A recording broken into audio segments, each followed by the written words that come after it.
Hello and welcome to the Faith Report, and this is today's episode of Spiritual Spotlight. Today I want to explore an issue that many Christians grapple with.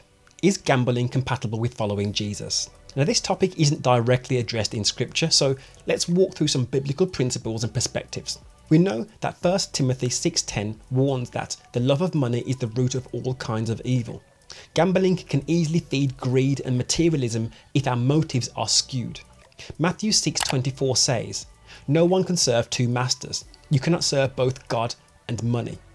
Whenever we look to money for meaning, security or identity, we're on shaky grounds. At the same time, participating in an office March Madness bracket or occasionally buying a lottery ticket doesn't automatically make you a greedy sinner. The Bible leaves room for Christian freedom in some areas that are not explicitly forbidden in the Bible. But what we want to be doing is avoiding the two extremes. On the one hand, demonizing harmless fun, or on the other hand, trying to justify activities that shape our hearts wrongly. The key principle is stewardship. Do we view our finances as a gift from God to invest purposefully? Psalms 24:1 reminds us that the earth is the Lord's and everything in it. Gambling often works against stewardship, statistically designed to take more than it gives. It cultivates a get-rich-quick mindset. Now, playing the stock market also involves risk and gain, yet it differs by owning part of real companies for a purpose beyond just entertainment. You can practice due diligence instead of mere luck. Motives and methods matter when addressing activities like gambling. 1 Corinthians 6:12 says, "I have the right to do anything you say, but not everything is beneficial." As with many grey areas, our personal conscience and convictions also come into play. Some Christians may avoid raffle tickets altogether, while others may play casino games in moderation without guilt.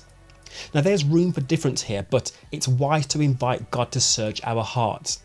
If gambling leads to obsession over money, craving the thrill, or neglecting family, it points to distorted priorities. If it bleeds into addiction, drastic measures should be taken to cut it out, as 1 Corinthians 6:12 warns. Ulterior motives like unchecked greed or using unjust gain from gambling raise red flags. According to Crown Financial Ministries, occasional small stakes gambling among friends can fall within biblical permissible freedoms. The key is continually nurturing a generous heart that sees money as a means for honouring God and serving others, as 2 Corinthians 9:7 encourages. So, in summary, wisdom requires carefully thinking through these situations biblically. It's less about strict rules and more about aligning our lives fully with Christ's values in all that we do, as Colossians 3:17 reminds us to do. So what drives your perspective on gambling? And how could you redirect obsessive thoughts into building God's kingdom?